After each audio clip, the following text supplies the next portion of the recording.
जय हिंद दोस्तों, मैं एसपी सर आप सभी मित्रों का सदाशिव कोचिंग क्लासेस के यूट्यूब चैनल पर हार्दिक स्वागत करता। दोस्तों कंप्लीट फिजिक्स के अंतर्गत दोस्तों हमारा पहला चैप्टर प्रकाश का परावर्तन तथा अपवर्तन, गोली, दर्पण तथा लेंस कंप्लीट हो चुका है। उसकी थ्योरी और उसके न्यूमेरिकल आप सभी छात्रों को कंप्लीट सब कुछ बताया गया है। आप सभी छात्रों ने देखा भी होगा, मुझे उम्मीद है। ठीक है दोस्तों, आज आपका चैप्टर नंबर 2 स्टार्ट हो रहा है। ठीक है, चैप्टर नंबर कौन सा स्टार्ट हो रहा है? 2। पहली यूनिट का चैप्टर नंबर 2। यूनिट का क्या नाम था याद है? प्रकाश की ऑप्टिक्स। ऑप्टिक्स का बेटा चैप्टर नंबर आपका बेटा कौन सा आज है? 2। चैप्टर नंबर बेटा कौन सा है? आज 2। चैप्टर का नाम बेटा है प्रकाश का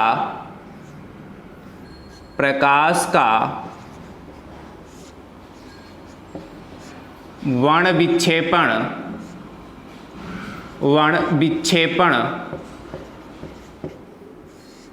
प्रकाश का वर्ण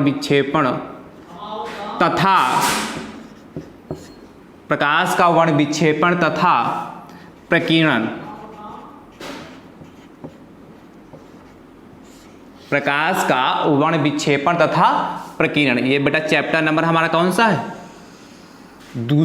चैप्टर नंबर 2, जिसका लेक्चर नंबर बेटा आज आपका कौन सा है? पहला। लेक्चर नंबर बेटा आपका है कौन सा? पहला। और आपको पता है चैप्टर नंबर 1 में कितने टोटल लेक्चर कराए गए हैं? 25। जो कंप्लीट थ्योरी कराएगी 25।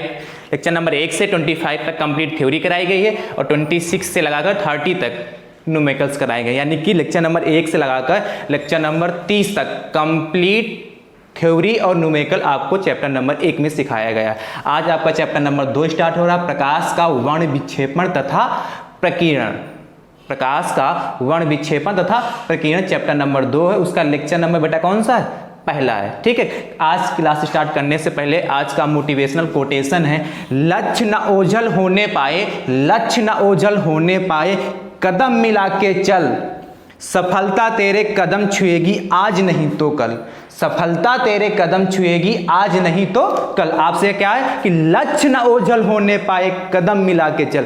कहने का तात्पर्य है आप लगातार मेहनत करते चलें। कदम मिला के चलने का तो लगातार मेहनत करें, सजग रहें अपने लक्ष्य की ओर कि हमें इस लक्ष्य को प्राप्त करना है, हमारा ये उद्देश्य है, हमारा ये गोल है। तो इसीलिए कहा उसको, कहा कदम मिला के चल। कदम मिलाने का मतलब है कि आप लगातार अपनी मेहनत को जारी रखें, आपका जो उद्देश्य हो उसको आसानी से प्राप्त कर लेंगे। लगातार मेहनत बहुत जरूरी है। लगन से निष्ठा के साथ आप लगातार यदि मेहनत जारी रखेंगे तो आप अपने लक्ष्य को प्राप्त कर लेंगे। सफलता तेरे कदम छुएगी आज नहीं तो कल। यदि आप लगातार डेली की डेली क्लास अटेंड कर रहे हैं, जो आपका वर्क है उसको लगातार आप कर रहे हैं, तो सफलता मिलेगी आज नहीं तो कल। कहने का मतलब यदि आप आज पढ़ेंगे तो आज नहीं काम आएगा तो कल जरूर काम आने वाला है। किसी ना किसी दिन वो काम जरूर आएगा। आप जो पढ़ेंगे, जो सीखेंगे, जीवन में कहीं ना कहीं पर उसका काम जरूर आने वाला है। इसलिए लगातार आप मेहनत करते चलिए। ठीक, मेहनत लगन के साथ और निष्ठा के साथ लगातार यदि आप मेहनत करेंगे तो सफलता आज नहीं तो कल जरूर मिलने वाली दोस्तों। ठीक है, आज की क्लास स्टार्ट करते हैं बेटा। ध्यान समझिए, बढ़िया चैप्टर है प्रकाश का वर्ण विक्षेपण तथा प्रकीर्णन। प्रकाश का बेटा क्या? वर्ण विक्षेपण तथा प्रकीर्णन चैप्टर नंबर 2 है। इसकी पहली बेटा इसके अंदर जो आपको हेडिंग पढ़नी है, प्रकाश का वर्ण विक्षेपण तथा प्रकीर्णन में जो पहली हेडिंग बेटा आपको पढ़नी है, सीखनी है प्रिज्म। क्या सीखना है? प्रिज्म। पहली हेडिंग आपकी है इसके अंतर्गत प्रिज्म आपको सीखना, प्रिज्म के बारे में सीखना है। देखो बेटा प्रिज्म क्या होते हैं पहले लिख लेते हैं, उसके बाद आपको हम सारी चीजें समझा देंगे। पहले आप साथ में लिखते रहिए, हाँ साथ में आप नोट्स जरूर बनाते रहें। जो हम आपको सिखा रहे हैं वो सारे आप नोट्स बनाते रहें, क्योंकि नोट्स ही आपके सच्चे साथी हैं, वही आपके आगे काम आएंगे। तो नोट्स बनाना बहुत जरूरी है बेटा। ठीक है, और आप सभी छात्र शेयर तथा लाइक जरूर करते रहें, शेयर जरूर करिए दोस्तों। ठीक है, शेयर आप सभी छात्र जरूर करें। यदि आप हमारे YouTube चैनल पर नए हैं तो हमारे YouTube चैनल को सब्सक्राइब तथा बेल आइकन को जरूर प्रेस कर लें, जिससे आगामी वीडियो का नोटिफिकेशन आप सभी छात्रों को सबसे पहले प्राप्त हो सके। ठीक बेटा, आज चैप्टर नंबर 2 की पहली हेडिंग क्या है? प्रिज्म। सीखते हैं प्रिज्म क्या होता है, पहले लिख लो, फिर उसके बाद आपको हम समझाते हैं। देखो बेटा प्रिज्म एक समांग पारदर्शी प्रिज्म एक समांग पारदर्शी माध्यम प्रिज्म एक समांग पारदर्शी माध्यम जैसे कांच की बनी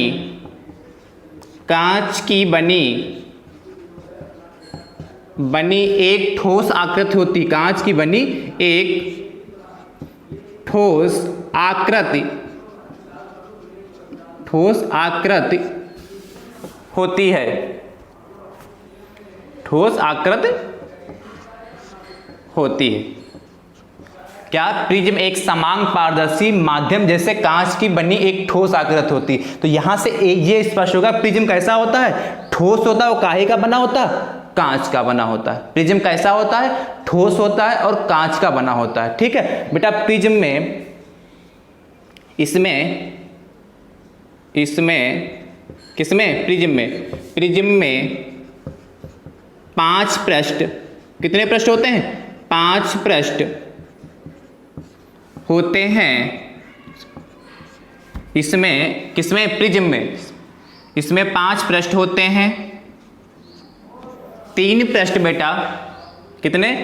3 पृष्ठ लिखते चलिए। अभी आपको सब समझा रहे हैं। 3 पृष्ठ बेटा, त्रिभुजाकार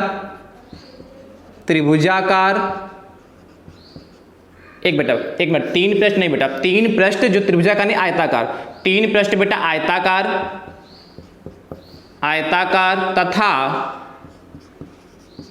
2 पृष्ठ त्रिभुजाकार होते हैं। 2 पृष्ठ त्रिभुजाकार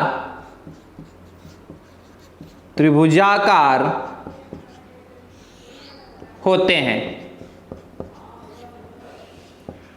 2 पृष्ठ बेटा कैसे होते हैं? त्रिभुजाकार होते हैं। ध्यान समझो, कहा प्रिज्म एक समांग पारदर्शी माध्यम जैसे कांच की बनी एक ठोस आकृति होती है जिसमें 5 पृष्ठ होते हैं तथा 5 पृष्ठ होते हैं। 5 पृष्ठ में से 3 पृष्ठ बेटा जो आयताकार होते हैं तथा 2 पृष्ठ त्रिभुजाकार होते हैं। पृष्ठ कह लें या फलक कह लें। ठीक है, पृष्ठ फलक, आपको किताबों में फलक भी लिखा मिल सकता है। ठीक है, तो कैसे देखो बेटा प्रिज्म की आकृति क्या होती है उसको देखो ध्यान से। इस साइड में हम बना के आपको दिखा रहे हैं। प्रिज्म कुछ ऐसा होता है। देखो बेटा, दिख रहा है बेटा? ये हमारा प्रिज्म है। ए नाम इसका दे दिया हमने, ए बी और सी। ए बी और सी, बात क्लियर हुआ? ये हमारा क्या है? एक प्रिज्म है। ए बी और सी। थोड़ा इसकी लाइन और बड़ी कर लो।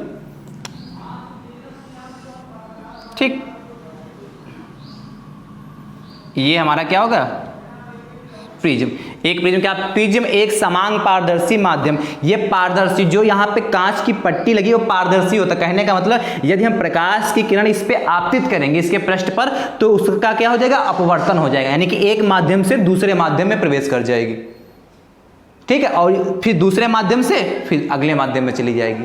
तो पारदर्शी का माध्यम क्या मतलब है? पारदर्शी माध्यम का कहने का मतलब यदि प्रकाश की किरण हम किसी इस पे आपतित करेंगे तो एक माध्यम से दूसरे माध्यम में प्रवेश कर जाएगी, यानी कि दूसरे माध्यम की ओर चली जाएगी। इसीलिए कहा प्रिज्म एक समांग पारदर्शी माध्यम जैसे कांच की बनी। यानी कैसा बना होता है प्रिज्म? जो ABC हमने प्रिज्म लिया है, ये काहे का बना होता है बेटा?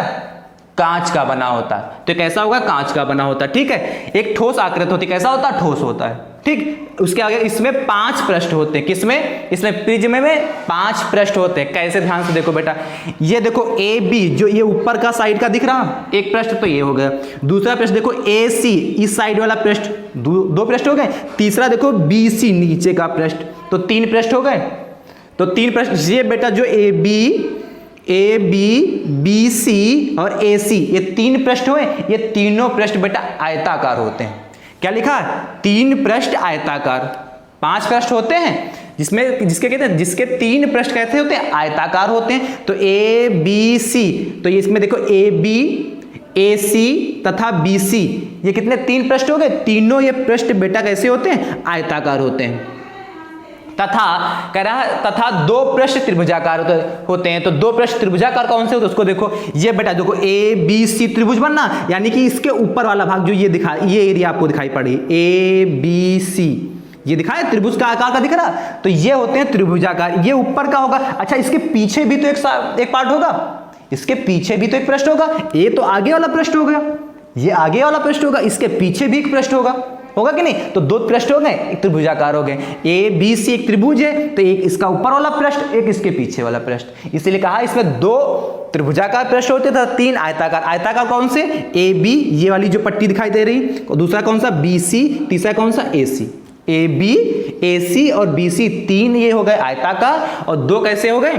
त्रिभुजाकार होते हैं। ठीक, इतनी बात क्लियर हो गई। आप ध्यान से समझो, कुछ और लिखना है यहां, इसी के नीचे नई लाइन से लिखना। इसके नीचे देखो दोनों तिर्यक, ये देखो तिर्यक क्या है? तिर्यक पृष्ठ है। ये दोनों तिर्यक पृष्ठ है कि नहीं? दोनों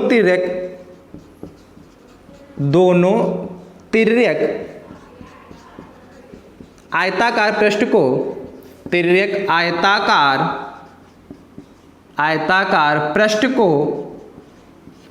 पृष्ठ को बेटा, दोनों तिर्यक आयताकार पृष्ठ को बेटा अपवर्तक, यहां लिख दे रहे हैं, अपवर्तक पृष्ठ कहते हैं। क्या कहते हैं? अपवर्तक पृष्ठ कहते हैं। दोनों तिर्यक आयताकार पृष्ठ को अपवर्तक पृष्ठ, जो ये हमारा ए बी तथा ए सी, ये देखो दोनों तिर्यक हैं, तिरछा है। तिर्यक कहने का मतलब क्या? तिरछा है। ए बी और ए सी, इन दोनों आयताकार पृष्ठ को क्या कहते हैं? हम अपवर्तक पृष्ठ कहते हैं। क्या कहेंगे? अपवर्तक पृष्ठ कहते हैं। यानी इस पे प्रकाश की किरण हम इस पे आपतित करेंगे तो एक इधर से उधर प्रवेश कर जाएगी, और यहां से जब जाएगी तो इस साइड में निकल जाएगी। इसीलिए क्या कहते हैं? दोनों तिर्यक आयताकार पृष्ठ को बेटा हम क्या कहते हैं? अपवर्तक पृष्ठ कहते हैं। तथा, इसके आगे लिखो, तथा दोनों पृष्ठों के बीच, दोनों अपवर्तक पृष्ठों के बीच, अपवर्तक पृष्ठों के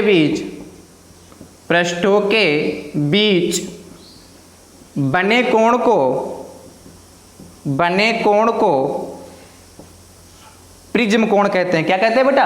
प्रिज्म कोण, प्रिज्म एंगल, प्रिज्म कोण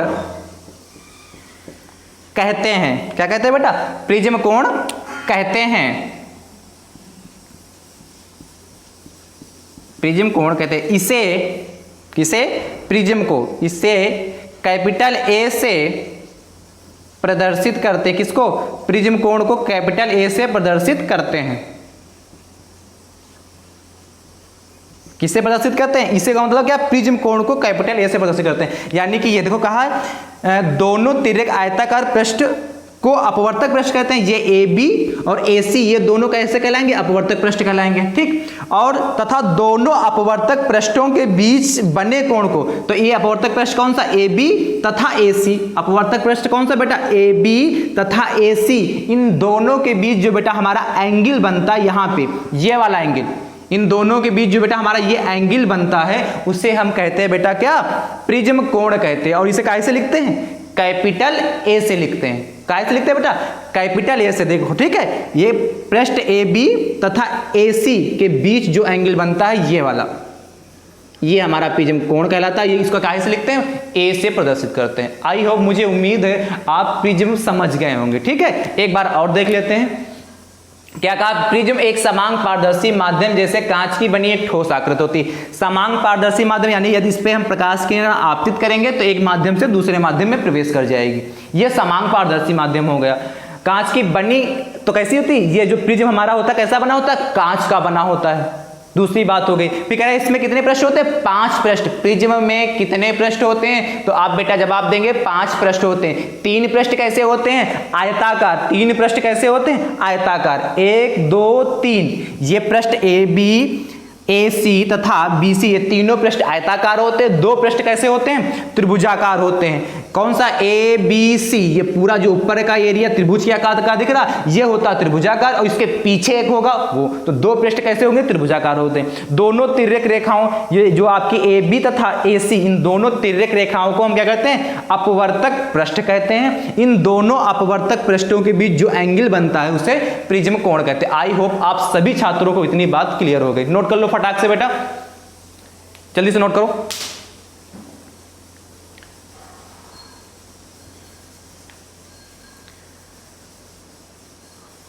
हो गया बेटा? मुझे उम्मीद है आप सभी छात्रों ने नोट कर लिया होगा, लिख लिया होगा। चलो आगे चलते हैं बेटा। आगे मोस्ट इंपॉर्टेंट हेडिंग है आपकी, जो आपके पेपर में 5 नंबर में क्वेश्चन पूछा जाता है। कितने नंबर में बेटा आता है, 5 नंबर का मोस्ट इंपॉर्टेंट हेडिंग आपके लिए है, जो आपके पेपर में बेटा 5 नंबर में आती। कितने नंबर में आती है, 5 नंबर में। तो मोस्ट इंपॉर्टेंट हेडिंग डालो बेटा, प्रिज्म का अपवर्तनांक सूत्र। बेटा प्रिज्म के अपवर्तनांक का सूत्र मोस्ट इंपॉर्टेंट टॉपिक बेटा है। प्रिज्म के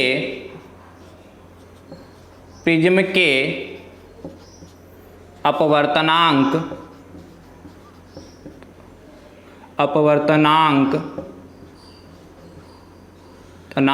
का सूत्र मोस्ट इंपॉर्टेंट है बेटा। ये 5 नंबर में आपके पेपर में पूछा जाता है। इस चैप्टर का मोस्ट इंपॉर्टेंट क्वेश्चन है ये आपका। इस चैप्टर से यदि ज़्यादातर कोई क्वेश्चन पूछा जाता है तो प्रिज्म के अपवर्तनांक का सूत्र, ये वेरी इंपॉर्टेंट क्वेश्चन है आपका। ये जो आपका प्रूफ है मोस्ट इंपॉर्टेंट है बेटा। प्रिज्म के अपवर्तनांक का जो सूत्र है मोस्ट इंपॉर्टेंट है बेटा। ठीक, 5 नंबर में आपके पेपर में आता है। ध्यान से, सबसे पहले आप प्रिज्म के अपवर्तनांक का सूत्र निकालने से पहले सबसे पहले आप इसका चित्र सीखेंगे, और साथ में आप नहीं बनाएंगे। सबसे पहले आप पूरा चित्र देख लीजिए, उसके बाद बनाएगा, आपको हम समय देंगे बनाने के लिए, ठीक है। और ये वरना जैसे टाइम नहीं बचता है तो आप शॉर्ट स्क्रीन ले लीजिएगा, बाद में बना लीजिए, वरना पहले चित्र आप देख लीजिए। चित्र बन गया यानी कि प्रूफ हो गया। सारी जान प्रूफ की चित्र में ही है, इसीलिए सबसे पहले आप चित्र बनाना सीखें। क्या कहा, प्रिज्म के अपवर्तनांक का सूत्र। सबसे पहले आप एक प्रिज्म बनाएंगे। देखिए बेटा, सबसे पहले आप क्या बनाएंगे, एक प्रिज्म। ये सबसे पहले हमने एक प्रिज्म बना लिया। क्या बना लिया, सबसे पहले एक प्रिज्म बना लिया। थोड़ा और बड़ा बना लेते हैं। देखो एक अच्छा थोड़ा बनाओ।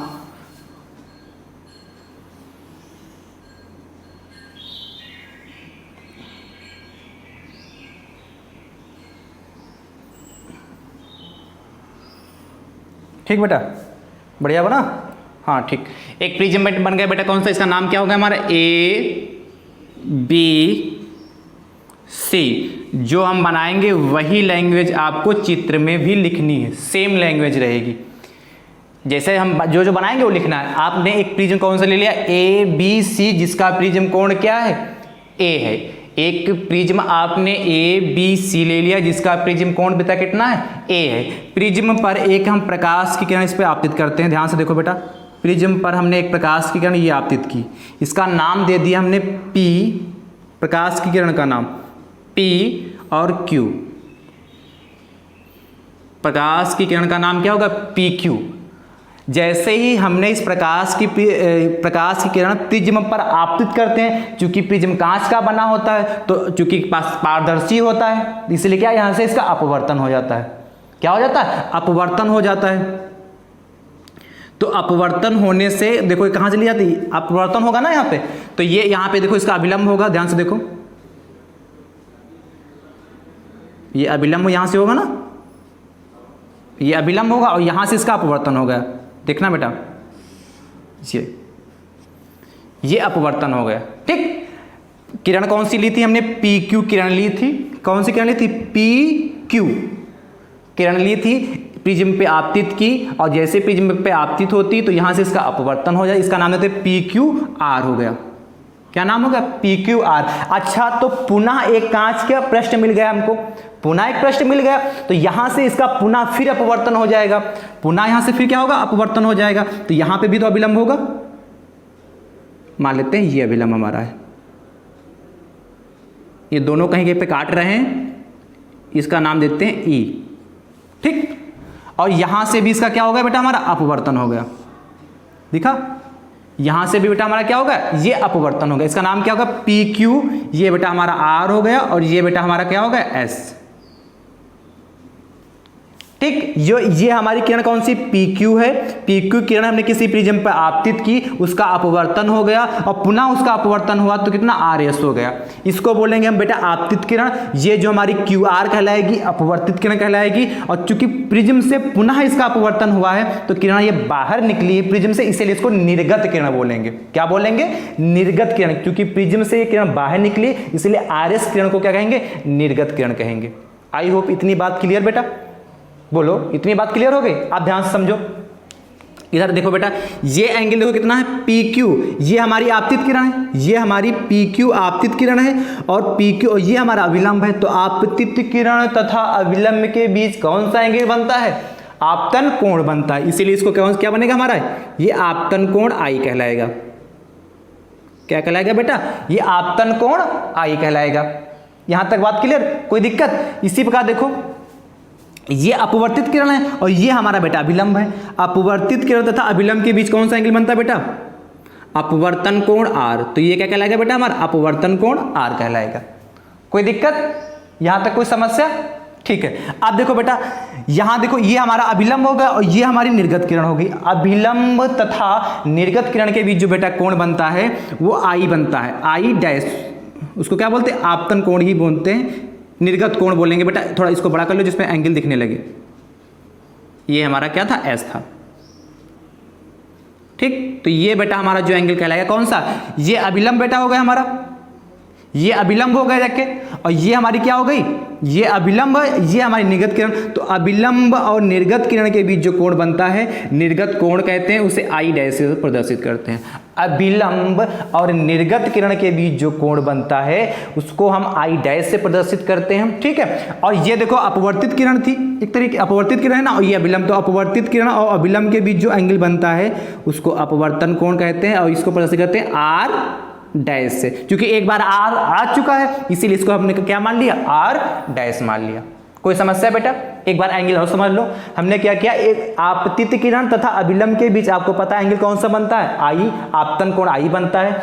इधर क्या थी, ये अपवर्तित किरण थी, ये अभिलंब था। तो अपवर्तित किरण तथा अभिलंब के बीच कोण क्या बनता है, आर बनता है, इसलिए आर से लिख दिया। ये निर्गत किरण देखो, तो ये निर्गत किरण, तो ये हमारा, ये क्या हो गया हमारी, ये निर्गत किरण हो गई, ये अभिलंब। निर्गत किरण तथा अभिलंब के बीच जो कोण बनता है बेटा आई डैश मान लेते हैं। और यहाँ ये अपवर्तित किरण थी, ये अभिलंब था, तो अपवर्तित किरण तथा अभिलंब के बीच जो एंगल बनता है बेटा आर डैश हो गया। यहाँ तक कोई समस्या बेटा। आगे देखो, जो आपतित किरण को डाट डाट करके आगे की ओर बढ़ाते हैं तथा निर्गत किरण को भी डाट डाट करके पीछे की ओर बढ़ाते हैं। देखो बेटा, आपतित किरण को डाट डाट करके हम आगे की ओर बढ़ा रहे हैं, ये हमने डाट डाट करके आगे की ओर बढ़ा दिया। और निर्गत किरण को भी डाट डाट करके पीछे की ओर बढ़ाओ, ये बड़ी बेटा, ये निर्गत किरण को हम डाट डाट करके पीछे की ओर बढ़ा लिए, डार्क भी कर दिया हमने। ठीक, अब ये दोनों कहीं पे काटी जाके, दोनों यहां पे काट रही, दोनों कहां पे काट रही, यहां पे। यानी कि आपतित किरण की दिशा में तथा अपवर्तित किरण की दिशा के बीच बने कोण को बेटा हम कहते हैं विचलन कोण, और इसको प्रदर्शित करते हैं डेल्टा से। काहे से लिखते हैं, ध्यान से देखकर समझिए बेटा, डेल्टा ऐसे बनता डेल्टा, जैसे ऐसे 8 बनाते हैं तो इसको पूरा गोल कर देते हैं, ऐसे छोड़ देते हैं डेल्टा से। तो ध्यान समझो, क्या, आपतित किरण की दिशा तथा निर्गत किरण की दिशा, आपतित किरण की दिशा तथा निर्गत किरण की दिशा के बीच बने कोण को हम विचलन कोण कहते हैं। डेफिनेशन लिखना चाहो तो विचलन कोण किसे कहते हैं, तो क्या होता होगा, आपतित किरण की दिशा तथा अपवर्तित किरण की दिशा के बीच बने कोण को हम विचलन कोण कहते हैं। ठीक, इसे डेल्टा से प्रदर्शित करते हैं। ठीक है, लेकिन यहाँ पे जो विचलन बेटा न्यूनतम होता है, जो हम प्रिज्म के अपवर्तनांक का सूत्र निकाल रहे हैं, इसमें विचलन जो कोण होता है हम न्यूनतम मान के निकालते हैं, जिसका फार्मूला आता है, हम विचलन कोण वहां पे न्यूनतम मानते हैं, इसलिए न्यूनतम विचलन कोण को बेटा हम डेल्टा एम से लिखते हैं, सफिक्स में एम लगा देंगे। बात समझ पाए, विचलन कोण आपसे खाली कहेगा तो हम डेल्टा से लिखेंगे, और यदि न्यूनतम विचलन होगा तो उसको हम डेल्टा एम से लिखते हैं।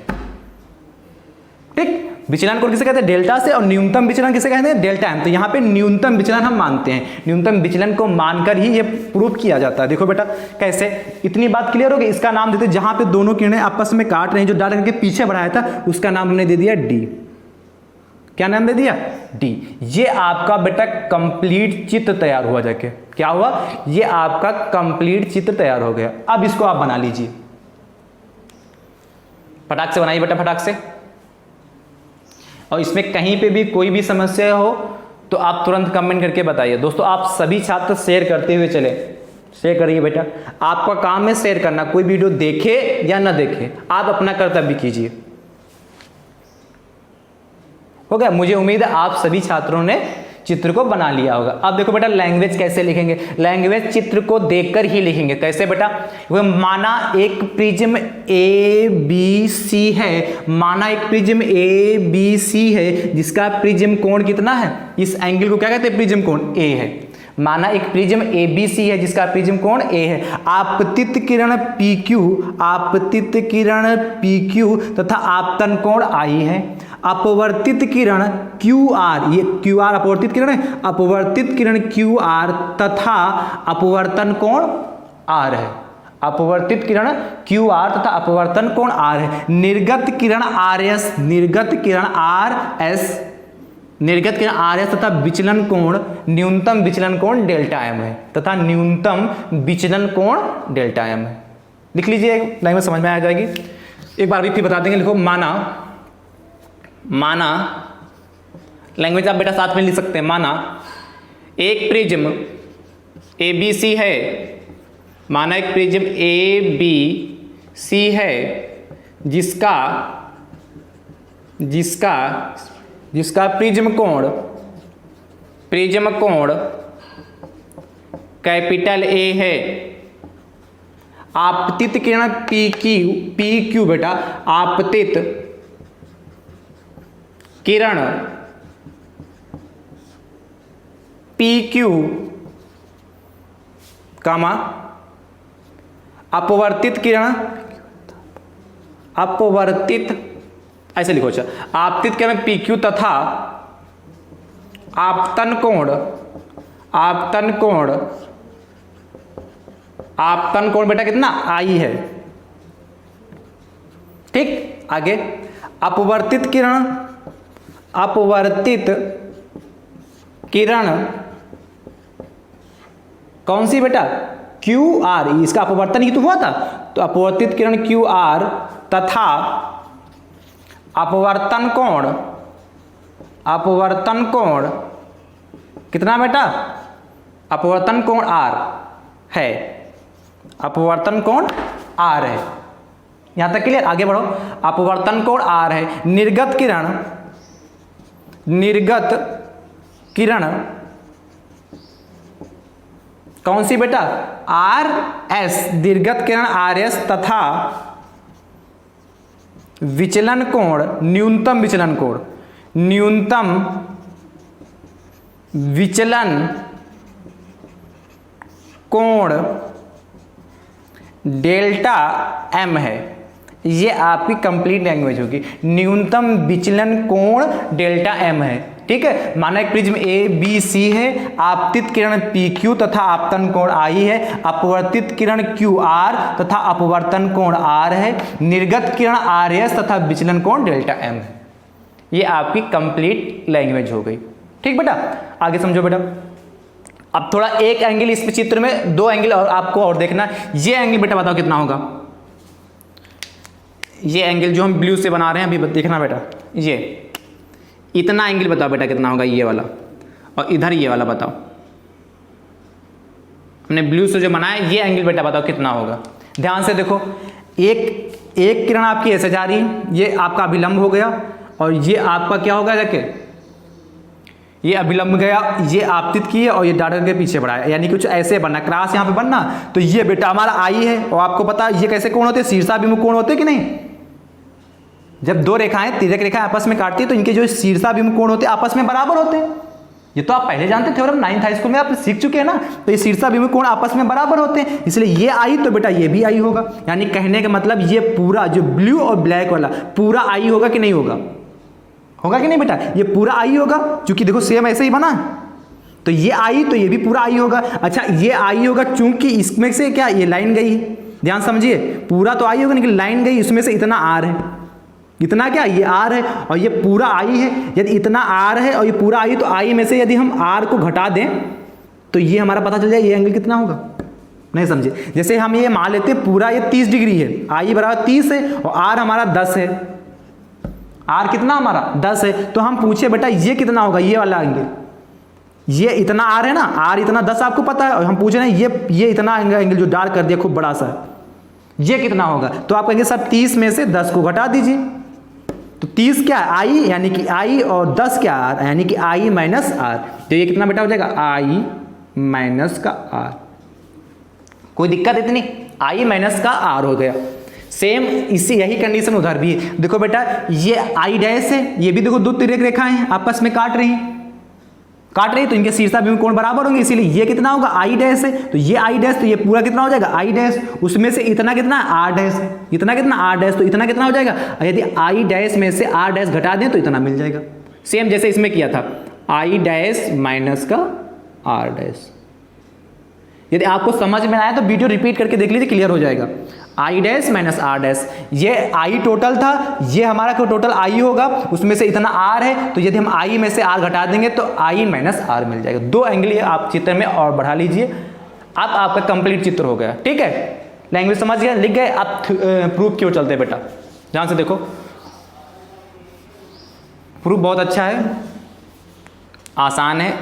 यदि आप चित्र समझ गए, लैंग्वेज देख लिए, अब प्रूफ में विशेष कोई बड़ी बात नहीं। देखो बहुत आसान है, 5 नंबर दिला के जाएगा, इसलिए इसको आपको हर हालत में करना ही करना है।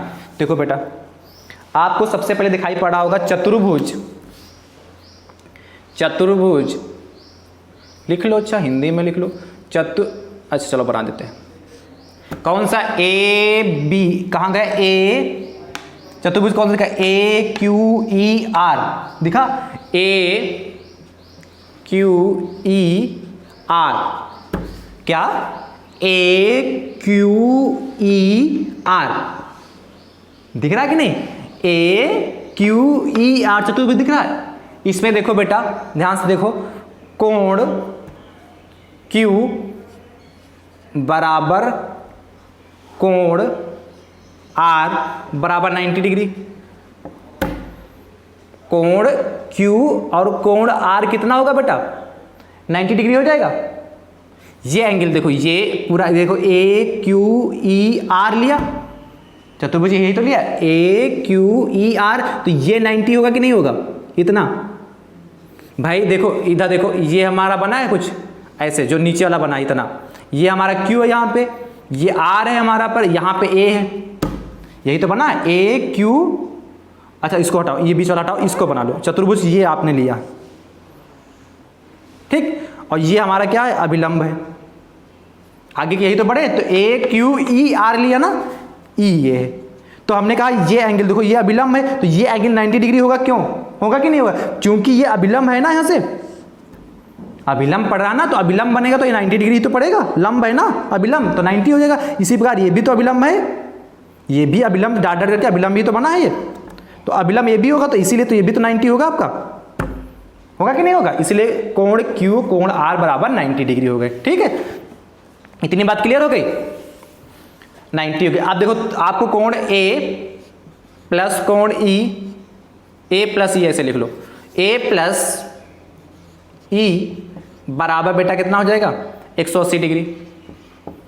आपको पता है कोण A ये वाला यहाँ पे प्रिज्म कोण, और ये कोण E जो यहाँ पे बनेगा ये वाला कोण, इसको E मान लिया, इसको A मान लिया, तो A प्लस E बराबर 180 डिग्री, क्योंकि चतुर्भुज के दोनों को आमने सामने के कोणों का योगफल कितना होता है 180 डिग्री होता है, इसीलिए कोण A यहाँ जो एंगल है ये वाला, और ये वाला एंगल इसको मान लिया 180 डिग्री मान लिया।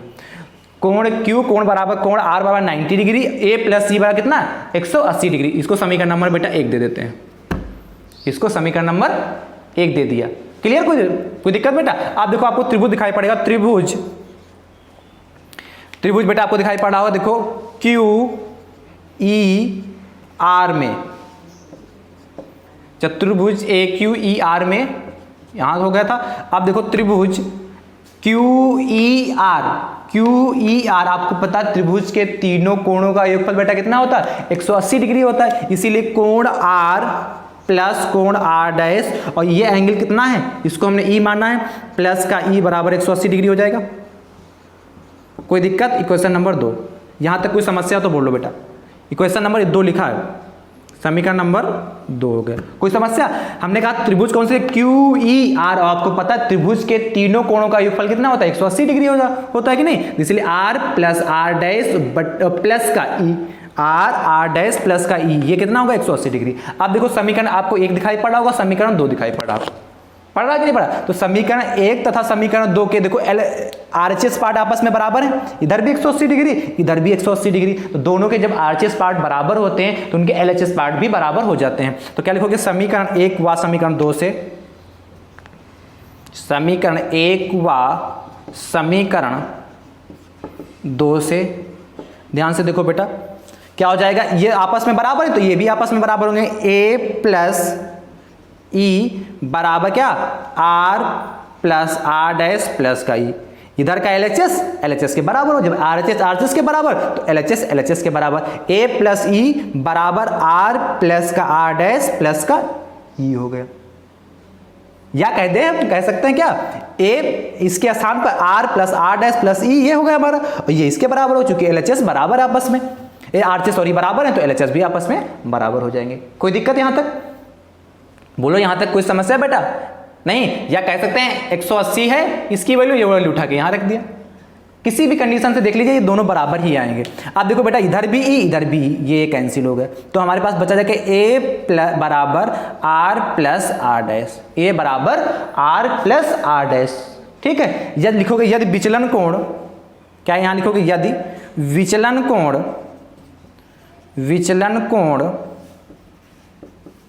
न्यूनतम है, हमने क्या आपसे कहा था, यहां जो विचलन कोण का क्या मानते हैं, इसमें न्यूनतम मानेंगे तभी प्रूफ हो पाएगा।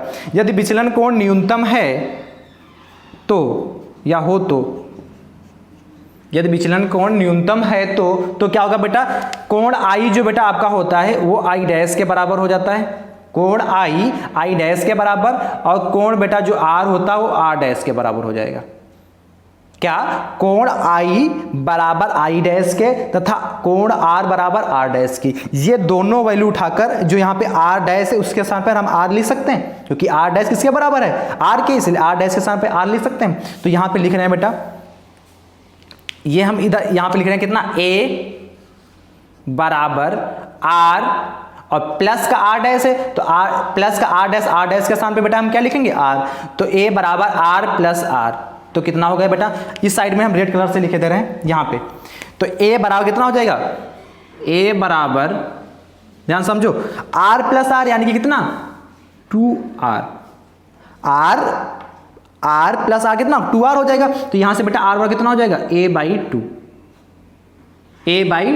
एक वैल्यू हमारी ये मिल गई, आर बराबर कितना a/2 हो जाएगा। यहां तक बात क्लियर? कोई समस्या? आगे बढ़े, नोट कर लो इतना बेटा,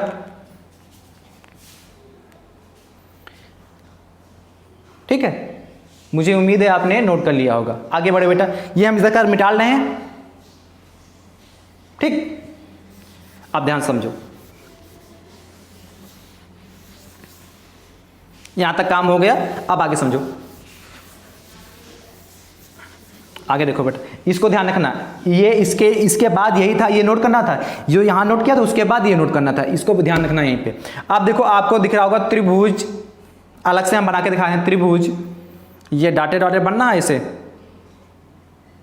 दिख रहा कि नहीं दिख रहा, ये त्रिभुज कौन सा, क्यू है, डी क्यू आर, त्रिभुज डी क्यू आर दिखा, त्रिभुज डी क्यू आर दिखा। ये देखो बेटा आपको एंगल कितना बनना है यहाँ पे, आई माइनस आर, ये कितना बनना है, I dash minus R dash, और ये कितना डेल्टा एम है। और आपको पता है कि बहिष्कोण अपने अंताभिमुख कोणों के योग के बराबर होता है, क्या, बहिष्कोण जो बेटा होता है अपने अंताभिमुख कोणों के योग के बराबर होता है। तो ये देखो बहिष्कोण है कि नहीं, त्रिभुज के बाहर का एंगल है कि नहीं, इसी को तो बहिष्कोण कहते थे, तो बहिष्कोण हो गया, और बहिष्कोण अपने अंताभिमुख कोणों के योग के बराबर होता है, इसलिए डेल्टा एम किसके बराबर हो जाएगा, आई माइनस आर प्लस का आई डैश माइनस का आर डैश, ठीक है। तो ये क्या हो जाएगा, डेल्टा एम बराबर बहिष्कोण अपने अंतःभिमुख कोणों के योग के बराबर होता है कि नहीं होता है। इसलिए हम लिख सकते हैं डेल्टा एम बराबर क्या, आई माइनस आर प्लस का ये कितना हो जाएगा, आई डैश माइनस का आर डैश।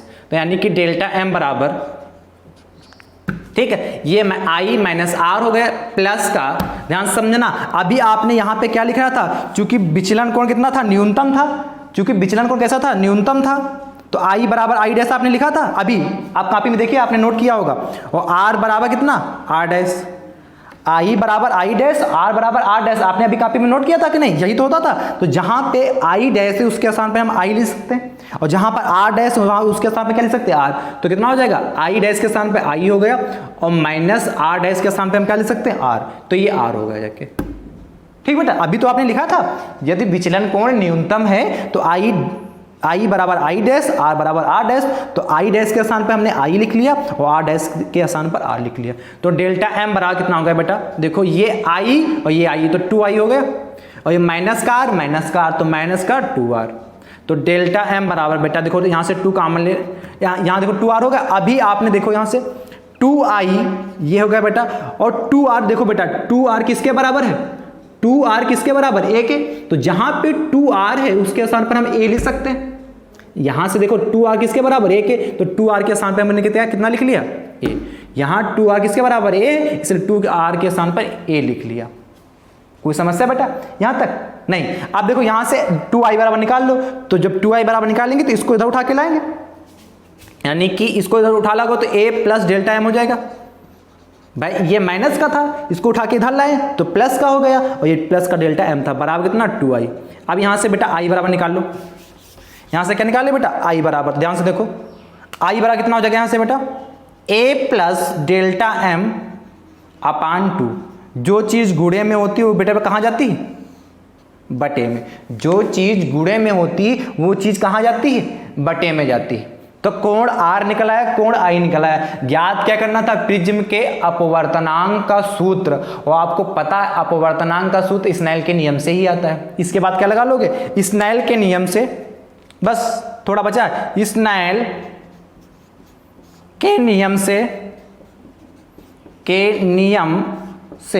स्नेल के नियम से बेटा, स्नेल का नियम क्या होता है, n बराबर sine I upon sine R।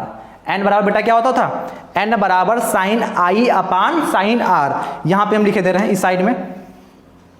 तो बेटा जो I की वैल्यू आई है ये वैल्यू यहां उठा के रख दो, और जो R की वैल्यू आई वो वैल्यू यहां उठा के रख दीजिए, और प्रूफ आपका हो गया। आसान है कि नहीं, देखो कैसे बेटा। तो n बराबर बेटा यहां कितना हो जाएगा, देखिए n बराबर इक्वल टू साइन ही रहा, और I की वैल्यू कितनी बेटा, a plus delta M by 2। तो क्या आप ब्रैकेट में लिखोगे, a plus delta M by 2 बटे R, देखो साइन R तो साइन है ऐसे, और R बेटा आपका कितना है, a बाई 2। R कितना है, a बाई 2, तो R के सामने कितना लिख दो, a बाई 2। ये आपका फाइनल जो आया रिजल्ट आया, यानी प्रिज्म के अपवर्तनांक का सूत्र ये होता है बेटा। इसके नीचे ये लिखोगे, प्रिज्म की अपवर्तनांक सूत्र क्या होता है, n बराबर sine a plus delta m by 2, n बराबर sine a plus delta m by 2 upon sine a by 2। ये प्रिज्म के अपवर्तनांक का सूत्र होता है। मोस्ट इंपॉर्टेंट है, आपके पेपर में ये बहुत पूछा जाता है, 5 नंबर आपको दिला के जाएगा। ये आपका प्रूफ जो प्रिज्म के अपवर्तनांक का सूत्र है 5 नंबर दिला के जाएगा। इसलिए आपको कहीं पे भी कोई भी समस्या हो तो तुरंत बेटा पहले सबसे पहले आप कमेंट करिए। कहीं पे भी कोई समस्या है तो आप कमेंट करिए, ठीक है। और यदि नहीं समझ में आया, पहली बात तो आप एक बार वीडियो और देख लीजिए। यदि समस्या लग रहा है कि ये चीज समझ में नहीं आए तो वीडियो देख लीजिए, आपको समझ में आ जाए। फिर भी नहीं समझ में आ रहा तो आप सभी छात्र कमेंट कर सकते हैं, अपने भाई से पूछ सकते हैं, ठीक है दोस्तों। मुझे उम्मीद है आपको ये प्रूफ कंप्लीट तैयार हो गया होगा। अभी जो कमी रहेगी आप एक बार घर पे प्रैक्टिस कर लेंगे तो बिल्कुल तैयार 100% तैयार हो जाएगा, और ये आपको 5 नंबर दिलाने वाला दोस्तों, ठीक है दोस्तों। कहीं पे समस्या हो तो तुरंत आप क्या करें, कमेंट करिए दोस्तों, ठीक है। आप सभी छात्र शेयर जरूर करते रहें। यदि आप हमारे यूट्यूब चैनल पर दोस्तों नए हैं तो हमारे यूट्यूब चैनल को सब्सक्राइब जरूर करें, बेल आइकन को जरूर प्रेस करें, जिससे सभी छात्रों को आगामी वीडियो का नोटिफिकेशन सबसे पहले प्राप्त हो सके। थैंक यू सो मच दोस्तों, राधे राधे।